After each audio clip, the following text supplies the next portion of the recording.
The demolition began at 10:30 p.m., and the building fell as was planned towards Collins Avenue. Only dust landed on the existing pile. And a little over an hour afterward, we received the all clear. And then right around midnight, work commenced on the pile, and by 1 a.m., we were in full search and rescue operation mode. To collapse an entire apartment building is a devastating decision, and the demolition was in no way a decision that I made lightly. Bringing the building down in a controlled manner was critical to expanding our scope of search. Truly, we could not continue without bringing this building down. The area closest to the building was the area that we had not been able to access, and that is where we needed to go.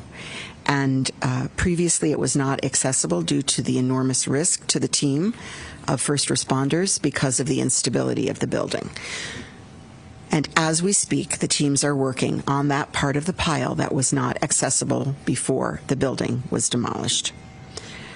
The standing structure also posed a threat to public health and safety, particularly as the storm approached, given that the tropical storm force winds could have brought it down in a manner that could not have been as controlled and predicted.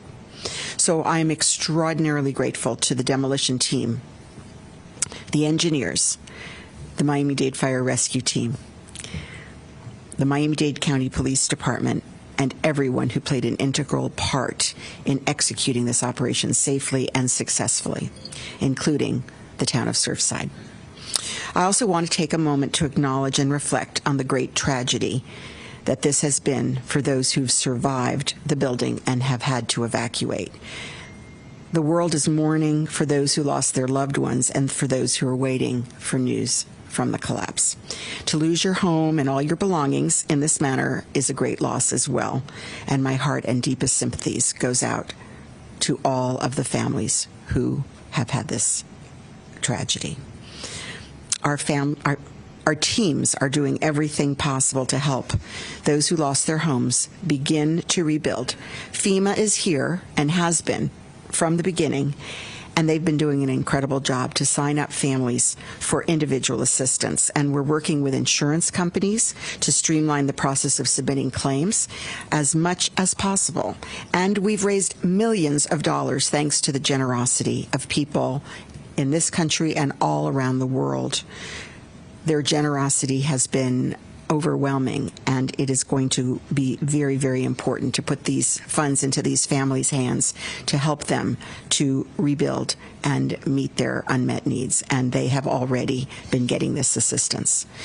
I also want to stress once again that we took every action that we possibly could to search for any pets, any animals in the building prior to the demolition.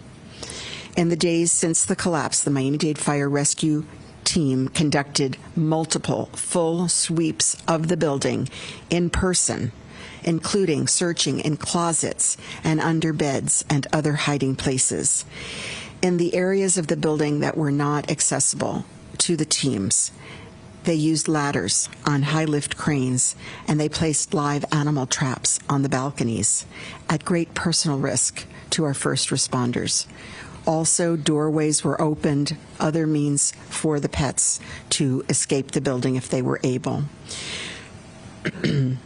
We deployed drones with thermal imaging on numerous trips over the rubble pile, and also standing in the tower in areas unsafe for search and rescue teams to enter. So I want to say as clearly as I possibly can and urge our community to understand that we went truly to great lengths to take every step that we could at great risk to our first responders to ensure that all of the pets that were beloved family members, that none of them were left in the building prior to the demolition. Since the first responders were able to resume their work on the collapse last night, we have very sadly recovered 3 additional victims. The total number of confirmed deaths is now at 27. The number of those accounted for is 191, and unaccounted for 118.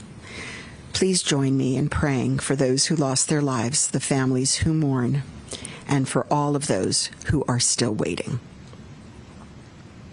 We continue to monitor Tropical Storm Elsa and expect that Miami-Dade will mostly experience heavy rain and some winds throughout today and tomorrow. I was grateful to have the opportunity to speak with some of the first responders on site last night, right after the demolition, before they headed back out to the pile. On day 12, these men and women have continued their mission. They have the same determination and strength as when they got out on day 1. It is a true honor to serve alongside these heroes and sheroes from the state, from the federal, and from the international teams, all of our partners who've made this historic effort possible.